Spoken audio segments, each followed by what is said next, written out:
வணக்கம். தீபம் தொலைக்காட்சியின் காலை நேர பிரதான செய்திகள். இன்றைய விரிவான செய்திகளுக்கு முன் தலைப்புச் செய்திகள்.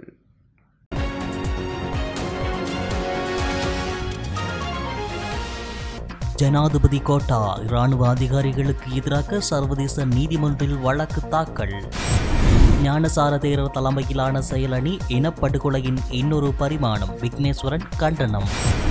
ஒரே நாடு ஒரே சட்டம் செயலணி தலைவராக ஞானசாரர் நியமிக்கப்பட்டதற்கு கடும் எதிர்ப்பு.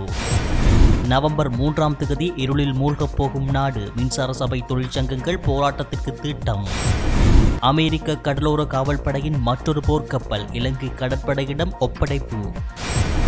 ஆட்கடத்தல்கள், சட்டவிரோதமான தடுத்து வைப்புகள், சித்திரவதைகள் போன்றவற்றினை புரிந்தார்கள் என்ற குற்றச்சாட்டின் அடிப்படையில் ஜனாதிபதி கோட்டாபய ராஜபக்ஷ மற்றும் இராணுவ உயர் அதிகாரிகள் மீது சர்வதேச குற்றவியல் நீதிமன்றத்தில் வழக்கு தாக்கல் செய்யப்பட்டுள்ளது. குளோபல் ரைட்ஸ் கம்ப்ளைண்ட்ஸ் என்ற சட்ட வல்லுநர் அமைப்பு இந்த வழக்கை தாக்கல் செய்துள்ளதாக தெரிவிக்கப்படுகிறது. இலங்கை அரசாங்கத்தின் முக்கியஸ்தர்களை புலனாய்வு செய்து உரிய நேரத்தில் கைது செய்து குற்றவியல் விசாரணை நடத்த வேண்டுமென்று அந்த மனுவில் கோரப்பட்டுள்ளது. இலங்கையின் தற்போதைய ஜனாதிபதியும் முன்னாள் பாதுகாப்பு செயலாளருமான கோட்டாபய ராஜபக்ச, தற்போதைய பாதுகாப்பு செயலரும் முன்னாள் இராணுவ அதிகாரியுமான ஜெனரல் கமல் குணரட்ன, முன்னாள் இராணுவ தளபதியும் பாதுகாப்பு படைகளின் தலைமை அதிகாரியுமான ஜெனரல் ஜெகத் ஜெயசூரிய, குற்ற விசாரணை பிரிவு மற்றும் பயங்கரவாத விசாரணை பிரிவுகளின் பிரதி பொலிஸ்மா அதிபர் சிசர மெண்டிஸ் உட்பட 2002ஆம் ஆண்டு முதல் பொலிஸ்மா அதிபர்களாக பதவி வகித்து வந்தவர்கள் மற்றும் 2002ஆம் ஆண்டு முதல் விசேட அதிரடிப்படை பிரிவின் கட்டளை அதிகாரிகளாக செயற்பட்டவர்கள் போன்றோர்களின் பெயர்களும் அந்த மனுவில் இடம்பெற்றுள்ளன. இலங்கையிலும் பிரித்தானியாவிலும் வாழும் ஏராளமான பாதிக்கப்பட்ட தமிழர்களுக்கு எதிராக மேற்கொள்ளப்பட்ட ஆட்கடத்தல்கள், சட்டவிரோதமான தடுப்பு வைப்புகள், சித்திரவதைகள் ஆகிய செயற்பாடுகள் ஊடாக வலுக்கட்டாயமாக நாடு கடத்தல், தாயகத்திற்கு திரும்பிச் செல்வதற்கான உரிமையினை மறுதளித்தல், துன்புறுத்தல் ஆகிய மனித குலத்திற்கு எதிரான குற்றங்களுக்கு மேலே குறிப்பிடப்பட்டுள்ள நபர்கள் பொறுப்பாக இருந்தார்கள் என்ற குற்றச்சாட்டின் அடிப்படையிலேயே அந்த வழக்கு தாக்கல் செய்யப்பட்டுள்ளது. குற்றம் சுமத்தப்பட்டவர்கள் இலங்கையில் இடம்பெற்ற மிக மோசமான வெள்ளைவான் கடத்தல்கள் உட்பட மனித குலத்திற்கு எதிரான குற்றங்களை புரிவதில் ஈடுபட்டுள்ளதற்கான ஆதாரங்களும் வழங்கப்பட்டுள்ளதாக இந்த வழக்கினை தாக்கல் செய்த புலம்பெயர் அமைப்புகள் தெரிவிக்கின்றன.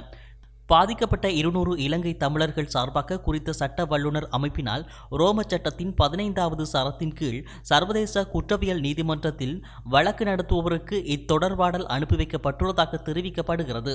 சிங்கள பௌத்தத்தை அடிப்படையாக கொண்ட ஒரு சட்டத்தை நாடு முழுவதும் நடைமுறைப்படுத்த வேண்டும் என்பதே ஞானசார தேரர் தலைமையில் ஏற்படுத்தப்பட்டுள்ள ஜனாதிபதி செயலணியின் குறிக்கோள் என்று தமிழ் மக்கள் தேசிய கூட்டணியின் தலைவரான நாடாளுமன்ற உறுப்பினர் சி.பி. விக்னேஸ்வரன் தெரிவித்துள்ளார்.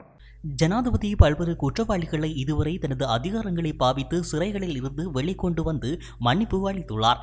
2 நீதிமன்றங்களால் கொலை குற்றவாளியாக காணப்பட்ட ரத்நாயக்க என்ற இராணுவ வீரர் அவர்களில் ஒருவர், கொலை குற்றவாளியாக காணப்பட்ட துமிந்த சில்வா மற்றொருவர். அண்மையில் கரணகொட என்ற முன்னாள் கடற்படை தளபதிக்கு எதிராக இருந்த குற்றச்சாட்டுகளை கைவாங்கி அவர் விடுவிக்கப்பட்டுள்ளார். போர்க்காலத்தின் போது பல குற்றங்களை புரிந்த இராணுவ அதிகாரிகள் ஓய்வு பெற்ற பின்னர் அவர்களை கொண்டு வந்து அவர்களுக்கு அரசாங்க உயர் பதவிகள் கொடுத்துள்ளார். ஆகவே குற்றம் சாட்டப்பட்டு குற்றவாளியாக கணிக்கப்பட்டு சிறையில் இருந்த ஞானசார தேரரை தற்போது தமது ஜனாதிபதி செயலணிக்கு தலைவராக்கியமை வியப்பை தரவில்லை. அவருடைய அந்த செயலணியில் அங்கம் பெறும் அங்கத்தவர்கள் பெரும்பான்மை சிங்களவர்களும் ஒரு சில முஸ்லிம்களும் ஆவார். வடமாகாண தமிழ் மக்களுக்கு என்று தேசவளமை என்ற ஒரு சட்டம் டச்சு காலத்தில் இருந்து சட்ட ரீதியாக ஏற்றுக்கொள்ளப்பட்டு வருகிறது. தற்போது வலுவில் இருக்கும் ரோம டச்சு சட்டம், ஆங்கில சட்டம், கண்டிய சட்டம், தேசவளமை சட்டம், முஸ்லிம் சட்டம் ஆகியவற்றை புறக்கணித்து இந்த நாட்டை சிங்கள பௌத்த நாடாக கணித்து ஒற்றை சட்டத்தை கொண்டு வரவே இந்த செயலணி உருவாக்கப்பட்டுள்ளது.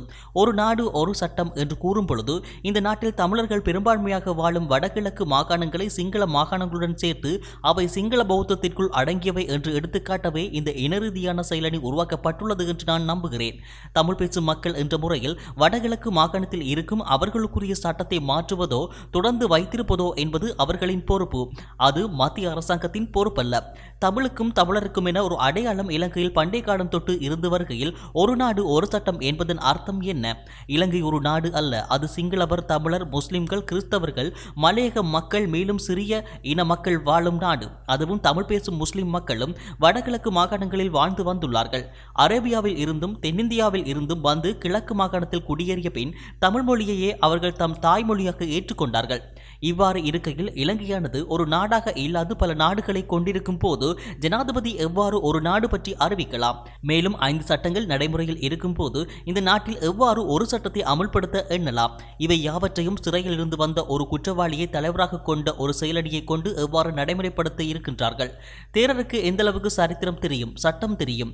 ஜனாதிபதியின் போக்கு ஒன்றையே வலியுறுத்துகின்றது. இந்த நாடு சிங்கள பௌத்த நாடு என்றும் அதன் அடிப்படையில் இந்த நாட்டை ஒரு நாடாக அடையாளப்படுத்த வேண்டும் என்பதே அவரின் குறிக்கோள். சிங்கள பௌத்தத்தை அடிப்படையாக கொண்ட ஒரு சட்டத்தை நாடு முழுவதும் நடைமுறைப்படுத்த வேண்டும் என்பதே இந்த செயலடியின் குறிக்கோளாகும். தமிழர்களை பொறுத்தவரையில் அவர்களுக்கு எதிராக 1948ஆம் ஆண்டிலிருந்து நடைமுறைப்படுத்தப்பட்டு வரும் இனப்படுகொலையின் இன்னும் ஒரு பரிமாணமே இந்த செயலணி.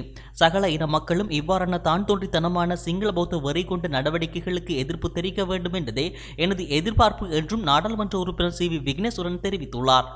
ஒரே நாடு ஒரே சட்டம் என்ற எண்ணக்கருவை செயற்படுத்துவதற்கான சட்ட விரைவை தயாரிக்கவும் அது தொடர்பான ஆலோசனைகளை வழங்கவும் உருவாக்கப்பட்டுள்ள ஜனாதிபதி செயலணிக்கு ஞானசார தேரர் தலைவராக நியமிக்கப்பட்டதற்கு கடும் கண்டனங்கள் எழுந்துள்ளன.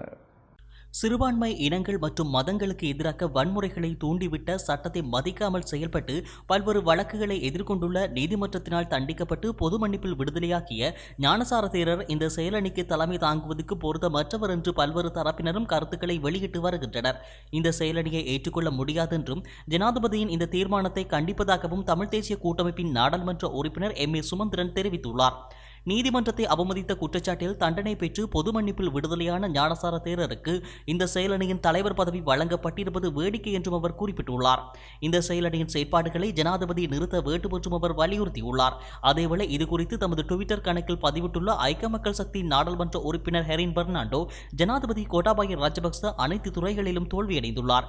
ஈஸ்டர் ஞாயிறு தாக்குதல் குறித்து ஜனாதிபதி விசாரணைகள் குழுவில் குற்றம் சுமத்தப்பட்ட நபருக்கு ஜனாதிபதி செயலணியின் தலைமை பொறுப்பு வழங்கப்பட்டமை ஏற்புடையதல்ல என்று குறிப்பிட்டுள்ளார். அதேவேளை இந்த செயலணியின் தலைவராக ஞானசார தேரர் நியமிக்கப்பட்டுள்ளமையானது எந்த வகையிலும் ஏற்றுக்கொள்ளக்கூடியதல்ல என்றும் அகில இலங்கை மக்கள் காங்கிரஸ் நாடாளுமன்ற உறுப்பினர் S.M.M. முஷாரப் தெரிவித்துள்ளார். இந்த செயலணி குறித்து கருத்து வெளியிட்டுள்ள தமிழ் முற்போக்கு கூட்டணியின் தலைவர் மனோ கணேசன், ஒரே நாடு ஒரே சட்டம் என்பதை நடைமுறையாக்க பொது மன்னிப்பு பெற்ற ஞானசார தேரரை தலைவராக நியமித்துள்ளார் ஜனாதிபதி. இந்த குழுவில் 9 சிங்கள நபர்களின் பெயர்களும் 4 முஸ்லிம் நபர்களின் பெயர்களும் இருக்கின்றன. ஒரு தமிழ் நபரின் பெயரும் இல்லை. முஸ்லிம் பெயர்கள் இருக்கின்றன என்பதாலேயே முஸ்லிம்களுக்கு நியாயம் வழங்கப்பட போகிறது என்பதல்ல. உண்மையில் முஸ்லிம்களைத்தான் இங்கே குறிவைக்கிறார்கள். அதற்கு கூடவே துணைக்கு சில முஸ்லிம்களை வைத்துக் கொள்ளப் போகிறார்கள் என்பதுதான் பட்டவர்தனம். ஞானசார தேரரை தலைவராக போட்டால் உள்ளே என்ன நடக்கும் என புதிதாக வகுப்படுத்த தேவையில்லையே. பையை திறக்காமலேயே பைக்குள் என்ன இருக்கிறது என விளங்குகிறது. பெயருக்கு கூட ஒரு தமிழரை நியமிக்க மறுக்கும் இந்த மனிதரின் வெறுப்பு மனப்பான்மை நமக்கு வெறுப்பூட்டுகிறது. இதற்கு அரசுக்குள் இருக்கும் செந்தமிழர்கள் என்ன பதில் சொல்கிறார்கள் என கேட்க விரும்புகிறேன் என்று குறிப்பிட்டுள்ளார். எதிர்வரும் நவம்பர் மாதம் 3ஆம் தேதி நாடு முழுவதும் இலங்கை மின்சார சபை தொழிற்சங்கங்களின் கூட்டமைப்பு நாடளாவிய ரீதியிலான வேலை நிறுத்த போராட்டத்தில் ஈடுபட உள்ளதாக எச்சரிக்கை விடுத்துள்ளது. கெரளவட்டிய மின் நிலையத்தின் ஜுகநவி எரிவாயு மின் நிலையத்தின் பங்குகள் அமெரிக்க நிறுவனத்துக்கு பரிமாற்றப்படுவதற்கு எதிர்ப்பு தெரிவித்தே இந்த போராட்டத்தை முன்னெடுக்கப் போவதாக தொழிற்சங்கங்கள் எச்சரித்துள்ளன. 1996ஆம் ஆண்டு மேற்கொண்ட 72 மணி நேர தொழிற்சங்க போராட்டத்தை போன்று இந்த போராட்டத்தை முன்னெடுக்கப் போவதாக தொழிற்சங்கங்களின் கூட்டமைப்பு தெரிவித்துள்ளது. நாளை அடியாள போராட்டத்தை முன்னெடுக்கவுள்ள மின்சார சபை தொழிற்சங்கங்கள் அதன் பின்னர் 30ஆம் தேதி கூடி இந்த போராட்டத்தை எப்போது எத்தனை நாட்கள் முன்னெடுப்பது என்று இறுதியான முடிவை எடுக்க உள்ளன. இந்த போராட்டம் முன்னெடுக்கப்பட்டால் நாடு இருளில் மூழ்கும் ஆபத்து ஏற்படும் என்றும் தெரிவிக்கப்பட்டுள்ளது. அமெரிக்க கடலோர காவல்படையில் இருந்து நீக்கப்பட்ட டக்ளஸ் முன்ட்ரோ என்ற ஆழ்கடல் கண்காணிப்பு போர்க்கப்பல் இலங்கை கடற்படையிடம் கையளிக்கப்பட்டுள்ளது. வாஷிங்டனில் உள்ள அமெரிக்க கடலோர காவல்படையின் ஷியாட்டின் தளத்தில் நேற்று முன்தினம் இந்த கப்பலை இலங்கை கடற்படையிடம் கையளிக்கும் நிகழ்வு இடம்பெற்றது. இலங்கை கடற்படை தளபதியின் சார்பில் கடற்படை தலைமை அதிகாரி ரியர் அட்மிரல் ஜெயரத்ன இந்த கப்பலை பொறுப்பேற்றுக் கொண்டுள்ளார். இதையடுத்து இந்த கப்பல் இலங்கை கடற்படையின் B-677 என்ற தொடரிலக்கத்துடன் செயற்பட உள்ளது. ஏற்கனவே அமெரிக்க கடலோர காவல்படை இலங்கை கடற்படைக்கு வழங்கிய சமுத்ரா மற்றும் கஜபாக் ஆகிய போர்க்கப்பல்கள் ஆழ்கடல் கண்காணிப்புக்கு பயன்படுத்தப்பட்டு வருகின்றன. இந்நிலையில் 115 மீட்டர் நீளமும் அதிகபட்சமாக 29 கடல் மைல் வேகத்தில் பயணம் செய்யக்கூடியதுமான டக்ளஸ் முன்ரோ போர்க்கப்பல் இலங்கை கடற்படைக்கு 3வது அமெரிக்காவினால் வழங்கப்பட்டுள்ளது. இந்த போர்க்கப்பலில் 187 மாலுமிகள் பணியாற்றும் வசதிகள் உள்ளமை குறிப்பிடத்தக்கது. சியாட்டிலில் உள்ள கடலோர காவல்படை தளத்தில் அடுத்த 7 மாதங்களுக்கு பயிற்சிகள் அளிக்கப்பட்டு கப்பலின் தேவையான மாற்றங்கள் செய்யப்பட்ட பின்னர் அடுத்த ஆண்டு இந்த போர்க்கப்பல் கொழும்புக்கு எடுத்து வரப்பட உள்ளது. சீன தூதுவர் அழைத்தவுடன் விவசாய அமைச்சரும் இராஜாங்க அமைச்சரும் அவரை சந்திக்க சென்றமை இலங்கைக்கு பெரும் அவமானம் என்று ஐக்கிய மக்கள் சக்தியின் நாடாளுமன்ற உறுப்பினர் ஜே.சி. அலவத்துவல தெரிவித்துள்ளார். கொழும்பில் நடத்திய ஊடகவியலாளர் சந்திப்பில் கருத்து வெளியிட்ட அவர், இலங்கையில் உள்ள சீன தூதரகத்தின் ஆதிக்கத்தினாலேயே பயன்படுத்துவதற்கு தகுதியற்றதாக கண்டறியப்பட்ட சேதன உரத்தை மீள் பரிசோதனைக்கு உட்படுத்த முடிவு செய்யப்பட்டுள்ளது. விவசாய திணைக்களத்தின் அனைத்து பிரிவுகளாலும் இந்த உர மாதிரிகள் தொடர்பில் 3 பரிசோதனைகள் நடத்தப்பட்டு அதில் தீங்கு விளைவிக்கும் பாக்டீரியாக்கள் இருப்பதாக தெளிவாக குறிப்பிடப்பட்டுள்ளது. அதற்கு பின்னரும் சர்வதேச பரிசோதனையை மேற்கொண்ட பின்னர் கப்பலில் உள்ள உர தொகுதியை பெற்றுக்கொள்வது பற்றி முடிவு செய்யலாம் என்று சீன தூதுவரை சந்தித்த பின்னர் கூறுவது சீன தூதரகத்தின் ஆதிக்கத்திற்கு கீழ் இலங்கை இருப்பதையே காட்டுகிறது என்றும் அவர் குறிப்பிட்டுள்ளார். வடக்கின் இன பெரம்பலை மாற்றி அமைக்கும் வகையில் வவுனியாவில் முன்னெடுக்கப்படும் சிங்கள குடியேற்றத்தை கண்டித்து நாளை ஆர்ப்பாட்டம் ஒன்றுக்கு அழைப்பு விடுக்கப்பட்டுள்ளது. வவுனியா பழைய பேருந்து நிலையத்திற்கு முன்பாக நாளை காலை 10:30 மணிக்கு இந்த கண்டன ஆர்ப்பாட்டத்திற்கு ஏற்பாடு செய்யப்பட்டுள்ளது. அனுராதபுரம் மாவட்டத்தின் மதவாச்சி பிரதேச செயலகத்திற்கு உட்பட்ட 1330 சிங்கள குடும்பங்களை வவுனியா வடக்கு பிரதேச செயலகத்துடன் இணைத்து இன விகிதாசாரத்தை மாற்றியமைக்க மேற்கொள்ளப்படும் அரசாங்கத்தின் இரகசிய நகர்வுக்கு எதிராகவே இந்த ஆர்ப்பாட்டம் முன்னெடுக்கப்பட உள்ளது. தமிழ் தேசிய மக்கள் முன்னணி இந்த ஆர்ப்பாட்டத்திற்கு ஏற்பாடு செய்துள்ளது. இந்த ஆர்ப்பாட்டத்தில் அனைவரையும் இணைந்து கொள்ளுமாறு அழைப்பு விடுக்கப்பட்டுள்ளது. அரசு புலனாய்வு சேவையின் முன்னாள் பணிப்பாளர் நிலந்த ஜெயவர்தனவை அடுத்த மாதம் 22ஆம் தேதி நீதிமன்றில் முன்னிலையாக உத்தரவிடப்பட்டுள்ளது. ஈஸ்டர் ஞாயிறு தாக்குதலை தடுக்க தவறியதாக குற்றம் சாட்டப்பட்டுள்ள முன்னாள் பாதுகாப்பு செயலாளர் ஹேமசிறி பெர்னாண்டோ மற்றும் முன்னாள் போலீஸ் மா அதிபர் பூஜித ஜெயசுந்தர ஆகியோருக்கு எதிரான வழக்கு 3 நீதிபதிகளை கொண்ட விசேட மேல் நீதிமன்றத்தில் இடம்பெற்று வருகிறது. முன்கூட்டிய தகவல் கிடைத்தும் தாக்குதல்களை தடுக்க தவறியதாக குற்றம் சாட்டப்பட்டுள்ள இந்த வழக்கின் பிரதி சொலிசிட்டர் ஜெனரல் முன்வைத்த கோரிக்கைக்கு அமையவே சாட்சியமளிக்க அரசு புலனாய்வு சேவையின் முன்னாள் பணிப்பாளரை மன்றில் முன்னிலையாக உத்தரவு பிறப்பிக்கப்பட்டுள்ளது. அதேவேளை இந்த வழக்கில் அரசு புலனாய்வு சேவையின் முன்னாள் பணிப்பாளர் நிலந்த ஜெயவர்தனவுக்கு எதிராக குற்றப்பத்திரம் தாக்கல் செய்ய வேண்டும் என்று கொழும்பு பேராயர் கர்தினால் பல்கம் ரஞ்சித் வலியுறுத்தி வருகிறார் என்பது குறிப்பிடத்தக்கது. வெளிவிவகார அமைச்சர் ஜி.எல். பீரிஸ் பிரித்தானியாவிற்கு பயணம் மேற்கொண்டுள்ளார். ஜனாதிபதி கோட்டாபாய ராஜபக்ச ஸ்கொட்லாந்தின் கிளாஸ்கோ நகரில் நடைபெறவுள்ள காலநிலை மாற்றங்கள் தொடர்பான ஐநா மாநாட்டில் பங்கேற்க உள்ளார். இதற்கான ஏற்பாடுகளை கவனிக்கவும் பிரித்தானிய அரசு மற்றும் ஏனைய தரப்புகளுடன் கலந்துரையாடல்களை நடத்துவதற்குமே பேராசிரியர் ஜி.எல். பீரிஸ் முன்கூட்டியே லண்டனுக்கு சென்றிருப்பதாக தெரிவிக்கப்படுகிறது. இந்நிலையில் நேற்று பிரித்தானிய நாடாளுமன்றத்தின் பிரபுக்கள் சபையின் அட்லி அறையில் வெளிவகார அமைச்சர் பீரிஸுக்கும் மதிய போசனத்துடன் கூடிய வரவேற்பு அளிக்கப்பட்டுள்ளது. பிரபுக்கள் சபை உறுப்பினரான மைக்கேல் நெஸ்பிவின் ஏற்பாட்டில் இடம்பெற்ற இந்த நிகழ்வில் பிரித்தானிய நாடாளுமன்றத்தின் 2 அவைகளையும் சேர்ந்த உறுப்பினர்கள் பலரும் கலந்து கொண்டுள்ளனர்.